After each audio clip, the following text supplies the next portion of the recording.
सैयदानी B का एक वक्त में बड़ा दूर दौरा था।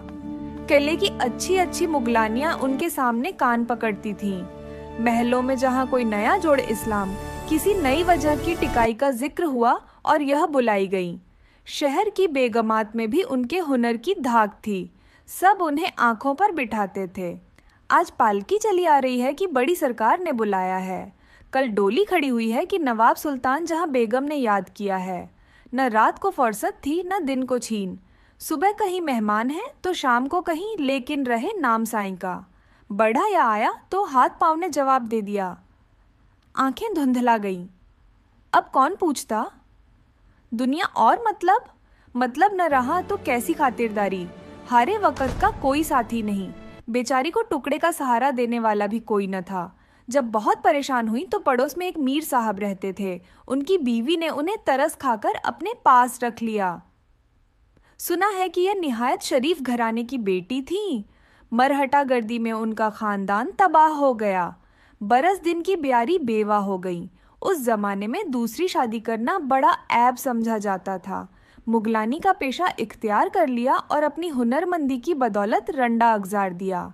जवानी तो इज्जत आबरू से कट गई। खूब कमाया, हजारों रुपए इनाम में लिए, मगर रखना न जाना। दिल की हातिम और तबीयत की नरम थी। और पुराने शरीफों में एक यही ऐब होता है कि वह वक़्त की कदर नहीं करते, खुदा की बेनियाजी को भूल जाते हैं। बने हुए ज़माने में बिगड़ने का ख्याल भी नहीं आता। जानते हैं कि यही लहर बह रहेगी। सैयदानी भी जवानी भर इस गलत फहमी का शिकार है। बुढ़ापे ने आन दबाया, ताकतें दुआ दे गईं तो आंखें खुलीं और दूसरों के सहारे पर जिंदगी के अंधेरे दिन पूरे करने पड़े।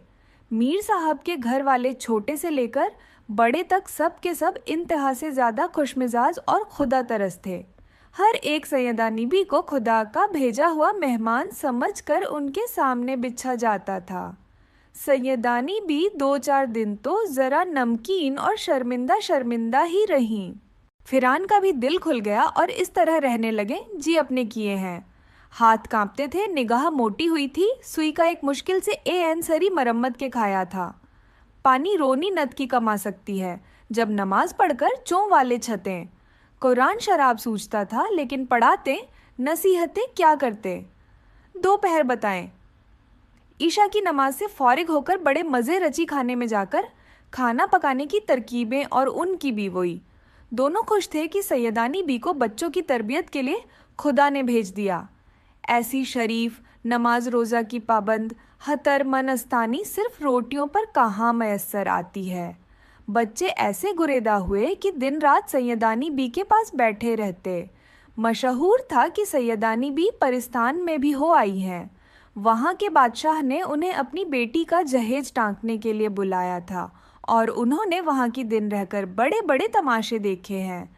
घर वालों को यह जब थी लेकिन कभी ख्याल नहीं आया कि सैयदानी बी से पूछते तो क्या बी। एक दिन सर्दियों की रात थी। दालानों के पर्दे पड़े हुए थे। छोटे बच्चे लिहाफों में दबके और बड़े लड़के लड़कियां अंगीठी के चारों तरफ बैठे कहानी सुन रहे थे। इतने में मीर साहब की बीवी नमाज वजीफे से फारिग होकर आईं। सैयदानी बी, ये जो लोग कहते कि तुम्हें भी परिस्तान के बादशाह का कोई आदमी परिस्तान लेगी था, क्या ये सच है? हाँ बीवी, है तो सच, बल्कि कई दफा जिनों और परियों ने मुझे बुलाया है। ओए! और तुम बेधड़क चली गई? पहली दफा तो मुझे धोखे से ले गए थे। बहुत ईरी डरी, लेकिन दिल को मजबूत कर लिया। मैंने अल्लाह और अपने रसूल पर ईमान रखा, कहीं बाल बिका नहीं हुआ। परिस्तान में भी मेरी खातिर मुदारात हुई कि क्या कहूं। मेरा तो पता फट जाता, सूरत देखते ही जान निकल जाती। ये सब कहने की बातें हैं। डर सामने आ जाए तो कुछ भी नहीं रहता। बीमारी से लोग भागते हैं, मगर जब आती है तो सहना पड़ता है। मैं तो फिर कहूंगी कि तुमको शाबाश है। सद रहमत उस पर जिसने तुम्हें दूध पिलाया। तो सुना कि क्या हुआ था, क्यों गई थी? परिस्तान कैसा मुल्क है? वहाँ क्या क्या देखा? और क्या? बहुत कुछ। सुनो। वो किस्सा याद आता है तो कलेजे पर सांप लूटने लगता है। परिस्तान की शहजादी जिसके जोड़े ना मिलने गई थी। दूसरी परियों ने भी मनते की कि सैयदानी अम्मा यहीं रह जाओ, दुनिया में अब तुम्हारा कौन है। मगर मैंने एक न मानी। परिस्तान में क्यों बसती? वो तो अल्लाह ने तुम्हारे दिल में रहम डाल दिया, वरना दर दर की ठोकरें खाती। मुझे बदनसीब को तवापने जैसे इंसानों की बेकर्तियां देखनी थी। सैदानी बी, सब अल्लाह के हाथ में है। बंदे में क्या ताकत है कि भूखे गोदे या पेट भरे से छीने। हर एक अपनी तकदीर का खाता है। हमारी क्या असल के किसी के साथ सुलूक करें। वो जबरदस्ती हमसे तुम्हारी खिदमत कर रहा है। खैर, अब तुमको अपनी बीती कहानी सुनाऊं। बेगम, ये वह दिन थे कि नवाब आजमुद्दौला बहादुर की अकलौती बेटी के ब्याह की तैयारी हो रही थी। मारा मार जोड़े सहल रहे थे। अव्वल अव्वल तो मुझे रात दिन वहीं रहना पड़ा। काम हल्का हो गया तो दिन को चली जाती और शाम को अपने घर चली आती।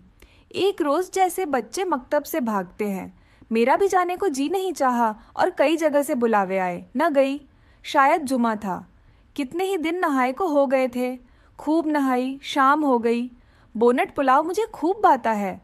मामा से बोनट पुलाव पकवाया। थकी थकाई लेटी थी, इतने में झटपटा हो गया। पुलाव दम पर था कि बाहर से किसी ने आवाज़ दी, सैयदानी बी को सरकार ने याद किया है। पेश भेजी है, जिस तरह बैठी हो उसी तरह फौरन चली आओ। मैं बड़े नखरों से जाया करती थी। ऐसे बेवक्त और अपने भावन की पकाई हुई चीज़ छोड़कर खड़े हो जाना मेरी आदत के बिल्कुल खिलाफ था। लेकिन होने वाली बात हमने ज़रा इनकार न किया और जैसी बैठी थी सफ़ेद चादर सर पर डाल सवार हो गई। नवाब साहब का महल मेरे घर से कोई 2 आने डोली होगा। काजीवाड़े से निकले और खानम का बाजार आया। पहले तो मुझे कुछ ख्याल न हुआ। जब बहुत देर हो गई और हटो बचो की आवाज़ न आई, बाजार के चराग भी झलकते हुए दिखाई न दिए तो पर्दे की झरी खोली। अब जो देखती हूँ तो जंगल साईं साईं कर रहा है और पेश को जैसे पैसे लगे हुए हैं, उड़ी चली जा रही है। एक कमबख्त, मुझे कहाँ ले जाओगे? ये कौन सी सरकार है? खफा क्यों होती हो? बादशाह सलामत ने बुलाया है। ऐसा महसूस हुआ कि कोई पालकी के पास बोल रहा है। मुंह निकालकर खुद देखा तो क्या कहूँ, एक अजीब शक्ल का आदमी था। बकरे सा मुंह, घोड़े जैसी आंखें। पालकी अपने आप ही चली जाती थी, न कोई कहर था न कहरियां। अब तो डर के मारे दम घुटने लगा। आंखें बंद कर ली और कलमा पढ़ने लगी। ढेर होकर रह गई। मिनट 2 मिनट के बाद फिर हिम्मत की कि अव्वल मरना, आखिर मरना, फिर मरने से क्या डरना, और इनकार कर बोली, अरे जवा मुर्ग, तू कौन है? जन या भूत या दर्क में सैदानी हूँ? मुझको बता, नहीं तो जलकर राख हो जाएगा।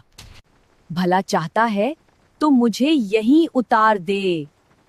सईदानी भी घबराओ नहीं, हम और हमारा बादशाह सईदों को बहुत मानते हैं। खातिर जमा रखो, कोई तकलीफ ना होगी, कामिल होगी। हमारी शहजादी की शादी है, कपड़े सी कर चली आना। जितना मानोगी इनाम मिलेगा। लो देखो, वो सामने हमारे बादशाह का महल है। बड़ी मुश्किल से डरते डरते आंखें फाड़ कर देखा तो वाकई पाकी एक आलीशान दरवाजे पर रखी थी। रोशनी ऐसी थी कि दिन महसूस होता था। सोई गिर पड़े तो उठा लो, और मज़ा यह कि सूरज था न चांद न फानूस, कहीं नजर आते थे न लालटेन। चौबदार बारीदार उठा और न मर्द हैं, इधर के उधर उधर के उधर दौड़ रहे थे। आसमान पर से अजब अजब तरह के बाजों की आवाज़ें आ रही थीं। यह तमाशा देखकर मैं सारी मुसीबत भूल गई। मैं हैरान थी कि यह किसी बादशाह का महल है। ये गहमा गेमी तो हमारे बादशाह के यहाँ भी नहीं होती। किस्से कहानियों में जिस पर यूं का जिक्र सुना है, ऐसी एक परी शानों पर बाल बिखरे हुए, बाजुओं पर पंख, मेरे पास आई और महीन आवाज में बोली, सैदानी भी बड़ी राह दिखाई। हमारे बादशाह और बादशाह बेगम कब से तुम्हारा इंतजार कर रहे हैं। आओ चलो, मैं तुमको मिल के अंदर ले चलूं। मैं पाकी से उतरी और चादर को अच्छी तरह ओढ़ इस परी के साथ साथ चली। क्या कहूँ, अंदर क्या बाहर थी। हजारों परियां गोरे गोरे रंग व नासाकत, झर्क बर्क कपड़े हंसती, झेलें करती, अहली कहली फिर रही थीं। चमन ऐसा कि न देखा न सुना। हर दरख्त का ता चांदी का होने की शाखें, पत्ते, फलों की जगह नहीं लाल लटक रहे थे, कहीं नीलम कहीं पुखराज। फूलों पर यह आलम था जैसे हीरे चमक रहे हों। कलियां थीं कि सुराहीदार मोती, खुशबू से दिमाग महक जाता था। हौजों का पानी अल्लाह अल्लाह, चांदी के वर्क बिखरे हुए महसूस होते थे। फव्वारों में से मोतियों की बूछाड़ हो वहीं थी। चलते चलते एक 12 दरी में पहुंचे। 12 दरी की सजावट क्या बयान करूं। किले के दरबार भी देखे हैं, मगर उस जैसा समा आज तक नज़र से नहीं गुजरा। सैकड़ों लाल हंस, नीली, जर्द, अवी, सफ़ेद कुर्सियां बिछी थीं। रंग बिरंग के कांच की थी या किसी और चीज की ऐसी ऐसी शफाफ थी कि आर पार नजर गुजर जाती। वरान पर हसीन हसीन परिजात जुगमगाते लिबास पहने बड़े लिखने से बैठे थे। बीच में एक तगीरे के नीचे एक बड़े याकूत के तख्त पर, जिसमें हीरे और पन्ने की पचीकारी का काम था, बादशाह और बादशाह बीगम अजीब शान से बैठे थे। बादशाह बीग के पहलों में एक लड़की कोई 14-15 बस की, चेहरा जैसे 14वीं रात का चांद, जुल्फें खुली हुई, कई रंग के पर और ऐसे चमकदार कि आंख नहीं ठहरती थी। सर पर नीम ताज रखे बैठी थी और तीनों की पोशाकें एक रंग की हों तो बताऊं। घड़ी में 4-4 रंग बदलती थीं। मैं आगे तो बढ़ रही थी मगर हाथ पांव कांप रहे थे। डर से नहीं, हैरानी है, या अल्लाह ये कौन लोग हैं। मैं जाग रही हूँ या ख्वाब में, ये परिस्तान की सैर है। और अगर जानते हैं कोई परी याद यूँ मुझे यहाँ लाया है तो देखे घर जाना ही होता है या नहीं। इसी सोच में तख्त के पास पहुँच गई। बादशाह मेरी घबराहट देखकर मुस्कुराए और बादशाह बेगम ने मुझसे कहा, आओ सैदानी बियावा, मजाज तो अच्छा है। मैंने सुना है कि रास्ते में तुम बहुत डरे। हुजूर को दुआ देती हूँ, और हुजूर डरना कैसा, वो तो अल्लाह ताला ने मदद की, नहीं तो जान निकलने में कसर ही क्या रही थी। सदके मौला के नाम पर। बादशाह और सारे दरबारी सरों कद खड़े हो गए और बादशाह फरमाने लगे, सईदानी बी, तुम जानती हो हमारे यहाँ इस नाम की कितनी इज्जत है। मैंने दिल में खुदा का शुक्र अदा किया कि जो कुछ भी हो ये लोग हैं मुसलमान और अब किसी बात का डर नहीं। बादशाह बेगम, हमको गुनहगार न करो, एक कुर्सी की तरफ इशारा करके बोले, बैठ जाओ। हाँ, तुम डरी क्यों थी? सरकार, डरने की बात क्यों ना थी। एक अकेली, दूसरे सुनसान जंगल, फिर जो मेरे साथ था उसकी सूरत ऐसी डरावनी थी। इसकी सूरत ऐसी डरावनी थी कि मेरे औसान जाते रहे। यह सुनकर शहजादी खूब हंसी और बोली, अम्मा बेगम, लगता है उन्होंने जिनका गधे जैसा मुंह देख लिया। अब मेरे पेट में फिर होल उठने लगे कि कहीं ये सारी सूरतें भी नकली न हो, और ये लाख लाकर चारों तरफ देखने लगी। बादशाह बेगम समझ गईं कि शहजादी की बातों से सैयदानी के दिल में हमारी सूरतों की तरफ से कुछ तबाह हो गया है। वह मुस्कुरा कर बोली, सैदानी भी और नहीं, हमारी सब की शक्लें असली हैं, बल्कि परिजादों की सारी ऐसी ही खूबसूरत शक्लें हैं जैसन तुम देख रही हो। मेरी लड़की सुहेल परी ने जिसका जिक्र किया वो जिन है, और जिन अलबत्ता वजा वजा की शक्लों के होते हैं। खातिर जमा रखो, तुम्हारे सामने कोई जिन या दीव की सूरत बनाकर नहीं आएगा। तनी में खाने के ख्वान उतरने लगे। खासा चुना गया। खाना क्या था? अल्लाह की कुदरत का करिश्मा। एक एक बालिश्त के पौधे फलों फूलों से लदे हुए सामने थे। खुशबू की लपटें आ रही थीं, मगर मैं खाती क्या? न किसी किस्म की रोटी थी, न पुलाव था। हक्का बक्का एक एक का मुंह देख रही थी कि बादशाह बेगम मुस्कुराकर बोली, सैदानी बी, देखती क्या हो, खाती क्यों नहीं?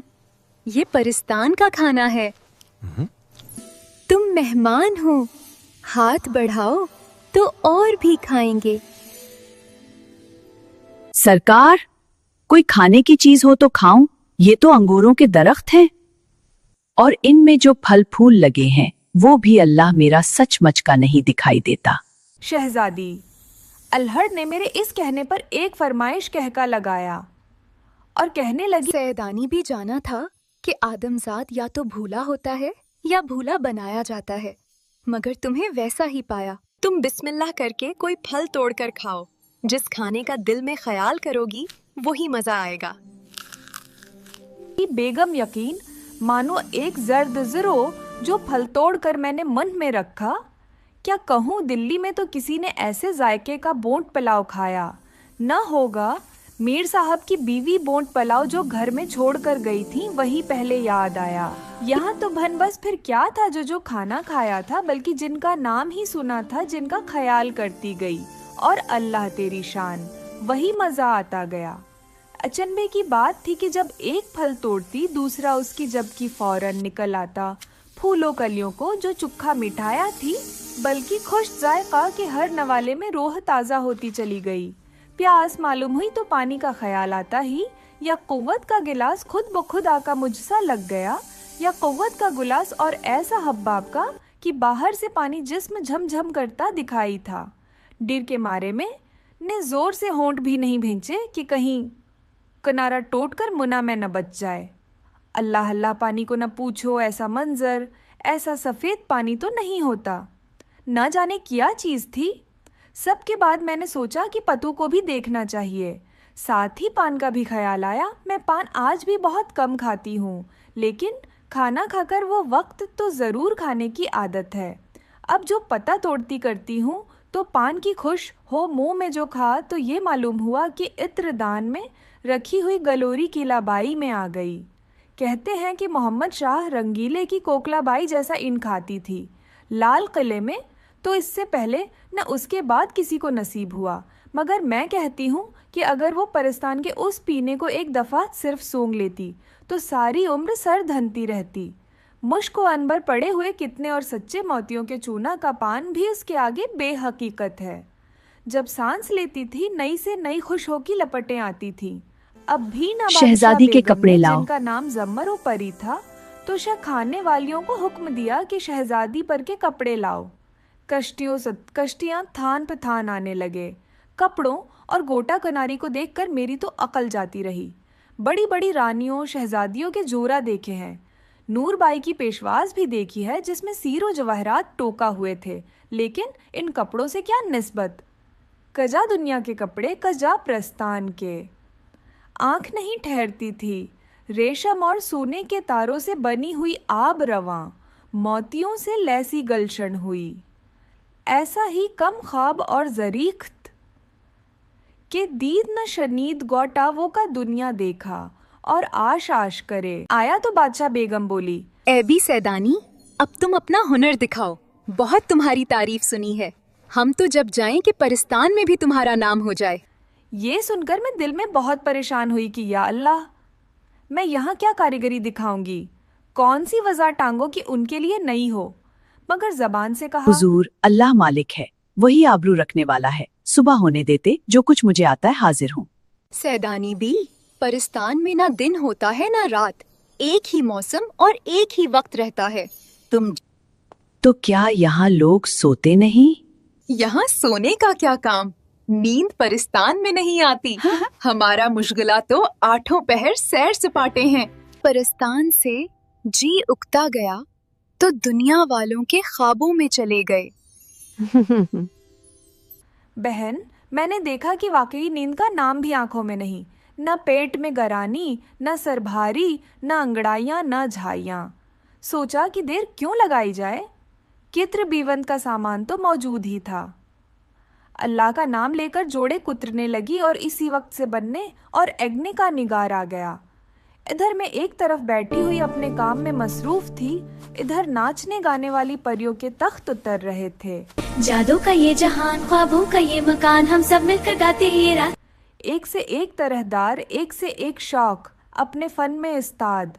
न कानों ने कभी ऐसा गाना सुना था, न आंखों ने ऐसे नाच देखे थे। आवाज़ें ऐसी थीं जैसे कोयले मिलकर कोक रही हूँ। नाच ऐसा कि जैसे हवा में पतंगे उड़ रही हूँ। क्या पूछती हो बेगम, खुदा की कुदरत का तमाशा था। लेकिन मुझे तो अपनी पड़ी थी कि कहीं जल्दी काम मिलने और छुटकारा पाकर घर जाऊं। जरा सी आंख उठाकर देख लेती और फिर अपनी सवी चलाने लगती। इसकी कारसाजी के कुर्बान सिद्के मुश्किल कशा के फजल ने ऐसा काम दिया कि पहले ही जोड़े में वाह वाह हो गई। शहजादी का चेहरा भी खुशी के मारे फूल की तरह खिल गया। अब क्या था, मेरे हाथ पांव में घोड़े लग गए। दिनों का काम घड़ियों में होने लगा। कहानी बहुत लंबी है, कहाँ तक कहूँ। जिस काम की आदमी धन बांध ले वो हो ही जाता है। आखिर सारे जोड़े भी सल गए और एक से एक बन गए। कितने दिन गुजरे ये कौन कह सकता है। वहाँ दिनों का हिसाब ही न था। हाँ, अगर यहाँ इतना काम करती तो खुदा झूठ न बलवाए, मेरे अकेले हाथ से 1 साल से कम न लगता। इस उर्से में सारी परियां, खास तौर पर शहजादी, मुझसे बहुत मोहब्बत करने लगी थीं। खाला सैदानी, खाला सैदानी कहते कहते उसका मुना सूखता था। घंटों मेरे पास बैठी रहती और मुझे सुई चलाते देखा करती। तुम जानो, पास रहने का बड़ा असर होता है। मुझे भी उसकी भोली भाली शक्ल पर प्यार आता था, मगर दिल को क्या करती, गोड़ा तो यहाँ पड़ा था। घर की याद चीन नहीं लेने देती थी। हाय, अपना खंडला प्रस्थान में भी नहीं भूला। आखिर जब सारा काम उनकी मर्जी के मुताबिक हो गया तो मैंने कहा, हुजूर, खुदा ने मुझे सरखरों किया, मौला ने मेरी आबरो रख ली।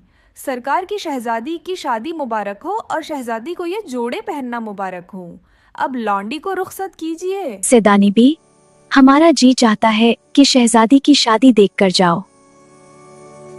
मैंने दिल में सोचा कि सैदानी दीवानी हुई है, खाक की पानी में ज्यादा देर रहना अच्छा नहीं। जरा सी देर में बेगड़ बैठे तो जलाकर खाक कर दे। भाड़ में जाए प्रस्तान और प्रस्तान की शादी। अपने घर चल और हाथ जोड़कर अर्ज किया, शहजादी की शादी आपको हम जहम नसीब हो, मुझे तो जाने दीजिए। ये सुनकर शहजादी की आंखों में आंसू भर आए और बोली, ए सैयदानी बी, तुम क्यों जाती हो?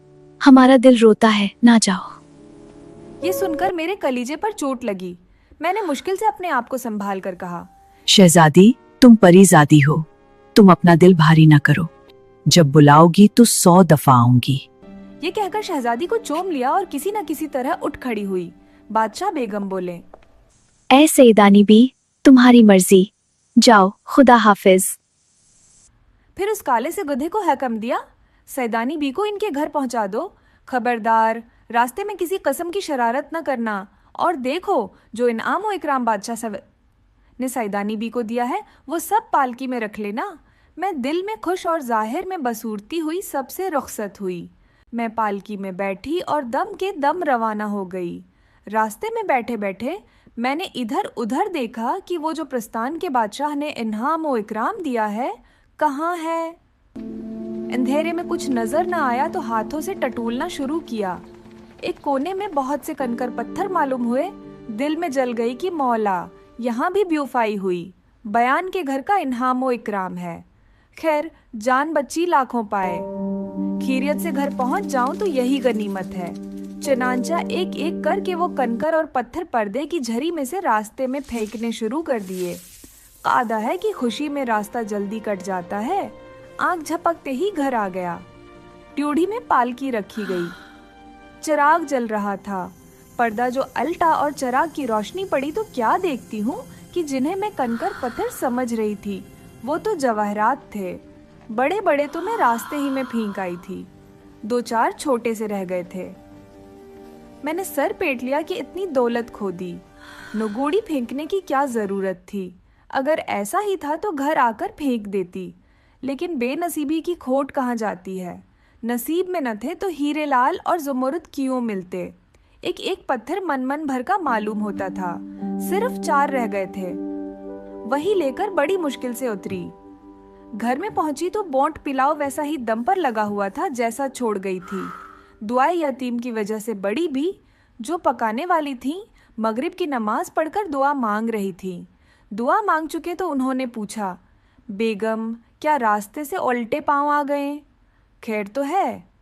मैंने दिल में कहा, बेचारी को क्या खबर, परिस्तान में खुदा मालूम कितने महीने लग गए और यहाँ अभी चावलों को दम भी नहीं आया। फिर बड़ी बी से कहा, हाँ बी, भूख लगी हुई थी और कुछ तबीयत भी ठीक ना थी, इसलिए रास्ते से वापस आ गई। अब इंशा अल्लाह कल जाऊंगी।